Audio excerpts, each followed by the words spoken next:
اللہ تعالیٰ کی کرم سے اپنے MPS کے میں شکر گزار ہوں کہ اس نے میری بھی عزت لی کی، اپنی بھی عزت لی کی، اپنے ورکر اپنے ووٹر کی عزت لی کی.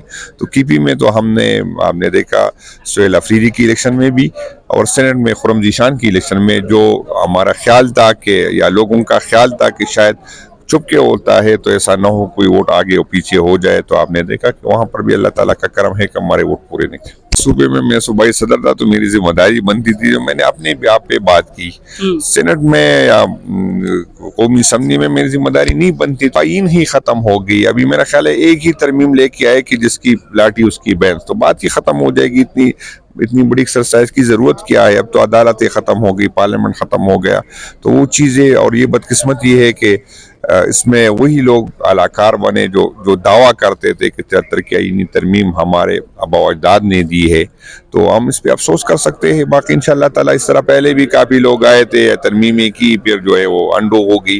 انشاءاللہ تعالیٰ اس ترمیم کی نہ کوئی اہمیت ہے نہ کوئی حیثیت ہے. انشاءاللہ تعالیٰ اسی طرح کی ہو جائے گی. خان صاحب جو انشاءاللہ تعالیٰ اس کا حکم ہوگا، میں صوبائی صدر جو میری ذمہ داری انشاءاللہ میں پوری کرنے کی پوری کوشش کروں گا. السلام علیکم ناظرین، میں ہوں اشمت بنارس خان. اس وقت میرے ساتھ PTI کے صوبائی صدر جنید اکبر خان صاحب موجود ہیں، ان سے بات کریں گے. السلام علیکم سر. وعلیکم السلام. سر، آپ نے ہمیں یاد ہے کہ خیبر پختونخوا کے وزیر اعلیٰ کے انتخاب میں آپ نے کہا تھا کہ میں چیلنج کرتا ہوں کہ ہمارا کوئی ایک ووٹ بھی کوئی ٹوٹ کر دکھائے. KPK میں نہیں ٹوٹا، آج سینٹ میں ٹوٹ گیا، کیا کہیں؟ نہیں، میں پہلی بات تو یہ ہے کہ صوبے میں میں صوبائی صدر تھا تو میری ذمہ داری بنتی تھی جو میں نے اپنے بھی آپ پہ بات کی. سینٹ میں یا قومی اسمبلی میں میری ذمہ داری نہیں بنتی، تو جس کی ذمہ داری بنتی ہے اس کو مجھ سے پوچھے کہ یار کیوں توڑا، تو ہمارا ایک ووٹ کیوں ہم سے گیا، کیا وجوہات تھے، آپ نے اس کو روکنے کے لیے کیا کیا اقدامات کیے. تو میں تو اس پوزیشن میں نہیں ہوں کہ میں وہ اس پہ تبصرہ کر سکتی ہوں. جو صوبے کا تھا تو اللہ تعالیٰ کی کرم سے اپنے MPS کے میں شکر گزار ہوں کہ اس نے میری بھی عزت لی کی، اپنی بھی عزت لی کی، اپنے ورکر اپنے ووٹر کی عزت لی کی. تو KP میں تو آپ نے دیکھا سہیل افریدی کی الیکشن میں بھی اور سینٹ میں خرم ذیشان کی الیکشن میں جو ہمارا خیال تھا کہ یا لوگوں کا خیال تھا کہ شاید چپ کے ہوتا ہے تو ایسا نہ ہو کوئی ووٹ آگے اور پیچھے ہو جائے، تو آپ نے دیکھا کہ وہاں پر بھی اللہ تعالیٰ کا کرم ہے کہ ہمارے ووٹ پورے نکلے. سر، یہ 27ویں آئینی ترمیم پر آپ کیا کہیں گے؟ اور حکومت کا یہ موقف ہے کہ یہ ترمیمیں اب آنے والے دنوں میں بھی سامنے آئیں گی اور یہ اب کوئی ایشو نہیں ہے.